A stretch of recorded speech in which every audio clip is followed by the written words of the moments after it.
Hello everyone, welcome to our Pariksha गांव।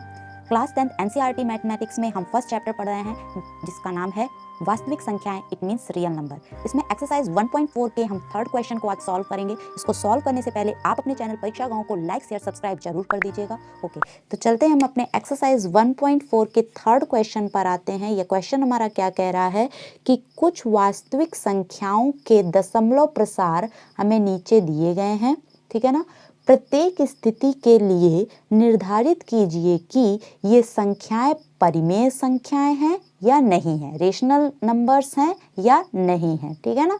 यदि यह परिमेय संख्याएं हैं, यदि ये रेशनल नंबर्स हैं और p बाय q के रूप की हैं, तो q के अभाज्य गुणनखंडों के बारे में आप क्या कह सकते हैं, इसके बारे में हमें बताना है, ठीक है ना। तो हम क्या करते हैं, फर्स्ट पार्ट जो है उसको हम कंसीडर करते हैं। फर्स्ट पार्ट हमारा क्या दिया गया है, लिख लें यहाँ पे फर्स्ट पार्ट 43.123456789 ये दिया गया है। अब पहले तो आप ये बता दीजिए ये एक परिमेय संख्या है या नहीं। तो आप कैसे बताओगे, क्या आप इसको p बटे q के रूप में नहीं लिख सकते हो? बिल्कुल लिख सकते हो, क्यों नहीं लिख सकते हो। यहाँ से आप पॉइंट हटाओगे और नीचे क्या हो जाएगा, 9 टाइम्स क्या हो जाएंगे, 0 लग जाएंगे। तो p बटा q के रूप में नहीं लिख दिए ना। तो हम कह सकते हैं कि ये जो दशमलव प्रसार है वो एक परिमेय संख्या का दशमलव प्रसार है, ठीक है ना। दूसरी चीज हम आपसे ये पूछ रहे हैं, क्या ये परिमेय संख्या का जो दशमलव प्रसार है वह शांत है या अशांत है, ये बता दीजिए। तो आप क्या कहोगे, क्या यहाँ पे किसी एक नंबर का या नंबरों की समूह का बार बार लगातार रूप से रिपीटिशन हो रहा है, आवृत्ति आ रही है? क्या एक बार रिपीट हो रहा है लगातार रूप से, 2 रिपीट हो रहा है? यहाँ आप देख लो कोई भी संख्या लगातार रूप से नहीं रिपीट हो रही है।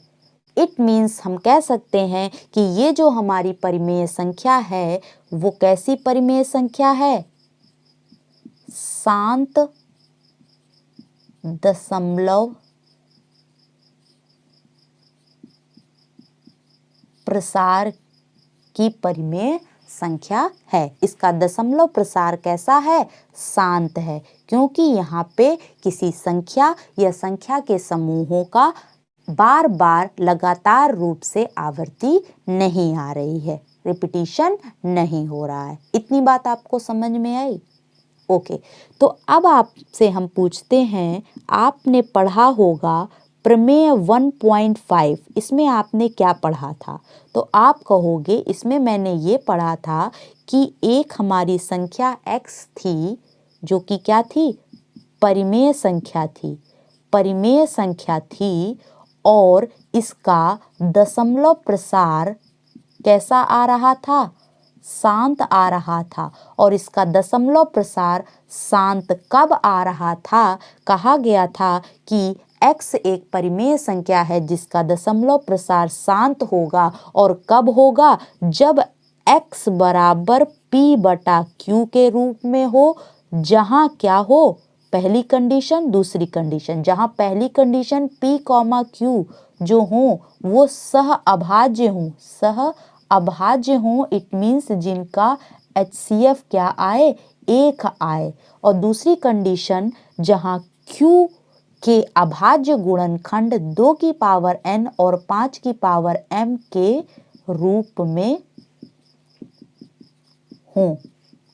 यही तो हमारी थ्योरम 1.5 कह रही थी। तो बस हमें यहाँ पे इसी को ही अप्लाई करना है। थ्योरम 1.5 के अनुसार x हमारी कैसी संख्या है, परिमेय संख्या है, तो ये भी तो हमारी परिमेय संख्या ही है।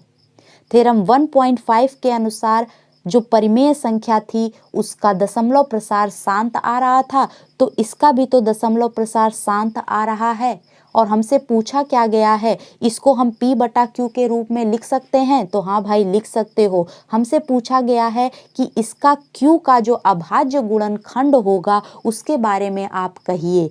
तो यहाँ पे हम कह सकते हैं प्रमेय 1.5 ये यहाँ पे अप्लाई हो रही है, तो इसको अप्लाई करते हुए हम कह सकते हैं कि इसका जो क्वेश्चन हमसे पुटअप किया गया है, इसका Q का अभाज्य गुणनखंड जो होगा वो किस रूप में होगा? 2 की पावर n और 5 की पावर m के रूप में होगा, क्योंकि सारी की सारी कंडीशन इसमें अप्लाई हो रही हैं। तो यहाँ पे आप कह सकते हो, इतना लिखने के बाद आप कह सकते हो कि प्रमेय 1.5 के अनुसार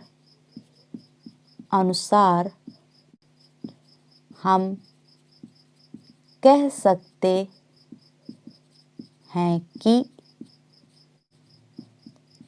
दी गई परिमेय संख्या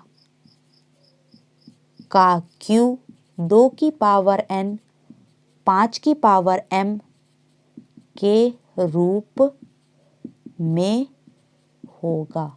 ठीक है ना, ये हम कह सकते हैं। बस यही आपका आंसर आ जाएगा। यही आपसे पूछा गया था कि नीचे दी गई संख्याएं परिमेय संख्या है या नहीं, तो आपने बता दिया हाँ भाई परिमेय संख्या है। दूसरा पूछा गया था यदि परिमेय संख्या है उसको P बटे Q के रूप में लिख सकते हो, तो Q के अभाज्य गुणनखंड के बारे में बताओ। तो आपने जाना कि ये कैसा एक दशमलव प्रसार है, तो शांत दशमलव प्रसार है। जब शांत दशमलव प्रसार आपको मिल गया तो आपने प्रमेय 1.5 पढ़ी थी जिसमें शांत दशमलव प्रसार आ रहा था, और उसमें आपने देखा था कि Q जो है 2 की पावर n और 5 की पावर m के रूप में था। तो आपने यहाँ पे कह दिया कि दी गई परिमेय संख्या का Q जो होगा वो 2 की पावर n और 5 की पावर m के रूप में होगा। All clear? चलते हैं हम अपने नेक्स्ट पार्ट को लेते हैं और उसको सॉल्व करते हैं। नेक्स्ट पार्ट आपका क्या दिया गया है? आपका दिया गया है पॉइंट सेकेंड पार्ट में क्या दिया गया? पॉइंट 120, फिर आपका क्या है 120 है लेकिन एक जीरो और बढ़ गया, फिर आपका 120 तो है लेकिन अब की बार 2 जीरो बढ़ गए, फिर आपका 120 है लेकिन अब की बार 3 जीरो बढ़ गए। तो ये परिमेय संख्या है कि अपरिमेय संख्या है? परिमेय संख्या आपकी कौन सी होती है जिसको आप P बटे Q के रूप में क्या कर सकते हो? व्यक्त कर सकते हो। और ये दो प्रकार की होती हैं, एक तो होती है शांत और एक होती है अशांत। शांत कौन सी होती है? जिसमें कोई भी नंबर या नंबरों का समूह लगातार रूप से बार बार रिपीट नहीं करता है। और अशांत कब होती है? जिसमें कोई नंबर या नंबरों का समूह लगातार रूप से बार बार क्या करता है? रिपीट करता है। तो अगर आप ये कहो कि ये हमारी परिमेय संख्या है और परिमेय संख्या का अशांत वाला रूप है, तो ये क्या सही होगा या गलत होगा? तो बिल्कुल गलत होगा। क्यों गलत होगा? क्योंकि परिमेय संख्या का अशांत वाला जो पार्ट है वो कहता है कि किसी एक नंबर या नंबरों का समूह बार बार रिपीट कर रहा है लगातार रूप से। यहाँ पर 120 120 120 120 आ तो रहा है, लेकिन इसके साथ साथ एक जीरो क्या हो रहे हैं? लगातार रूप से बढ़ते ही जा रहे हैं। पहली बार में एक जीरो आया, दूसरी बार में डबल जीरो आया, तीसरी बार में ट्रिपल जीरो आ रहा है।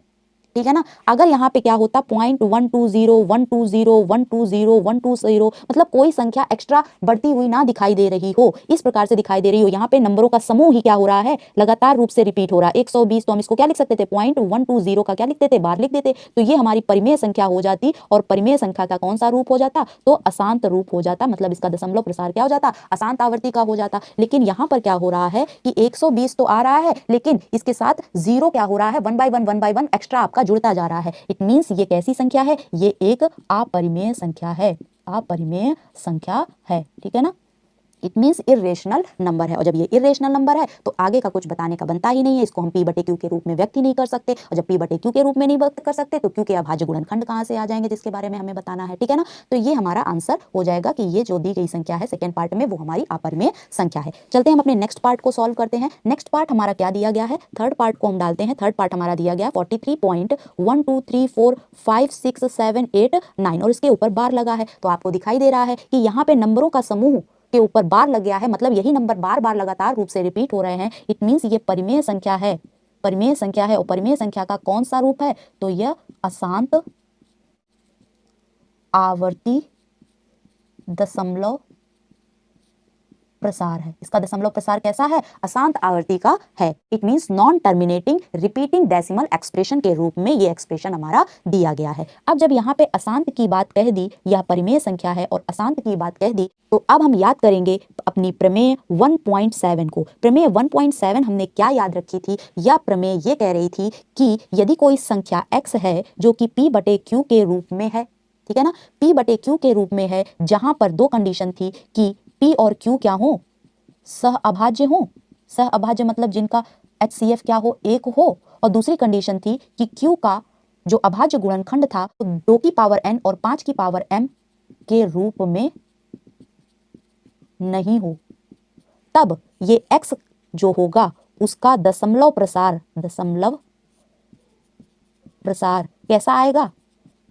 अशांत आवर्ती का आएगा। तो बस यही हमें यहाँ पे अप्लाई करना है। हमारा यहाँ पे दशमलव प्रसार कैसा मिल रहा है? अशांत आवर्ती का मिल रहा है। और जब अशांत आवर्ती का मिल रहा है तो हमसे क्या पूछा गया है कि Q के अभाज्य गुणनखंडों के विषय में पूछा गया है। तो जब अशांत आवर्ती का मिल रहा है तो प्रमेय 1.7 को अप्लाई करके आप कह सकते हो कि इसके Q के बारे में कि इसका Q जो होगा उसके अभाज्य गुणनखंड में 2 की पावर n और 5 की पावर m नहीं आएगा। इट मीन्स इसके Q 2 की पावर n और 5 की पावर m के रूप में नहीं होंगे। All clear? तो यहाँ पर आप लिख दोगे प्रमेय 1.7 के अनुसार आप क्या कह सकते हो? लिख सकते हो आप, हम कह सकते हैं कि दी गई परिमेय संख्या, इट मीन्स रेशनल नंबर का Q 2 की पावर n 5 की पावर m के रूप में नहीं होगा। क्यों नहीं होगा? क्योंकि इसका दशमलव प्रसार कैसा है? अशांत आवर्ती का है। आंसर लिखकर आप चले आओगे, ठीक है ना। तो इस प्रकार से हमने एक्सरसाइज 1.4 के थर्ड क्वेश्चन के हर एक पार्ट को 1 बाय 1 हमने पढ़ लिया है, सॉल्व कर लिया है, ठीक है ना। आपको कोई भी दिक्कत हो आप कमेंट बॉक्स पे जरूर कमेंट करिएगा, आपको रिप्लाई दिया जाएगा। मिलते हैं अपने नेक्स्ट वीडियो में। नेक्स्ट वीडियो में हम चैप्टर 2 के साथ मिलेंगे। आज के लिए इतना ही। अगर आपको हमारी क्लास पसंद आ रही हो तो जल्दी से जल्दी और ज़्यादा से ज़्यादा शेयर करिए, लाइक कर दीजिए और अभी भी आपने सब्सक्राइब नहीं किया है तो जल्दी से सब्सक्राइब कर दीजिए। Okay, thank you.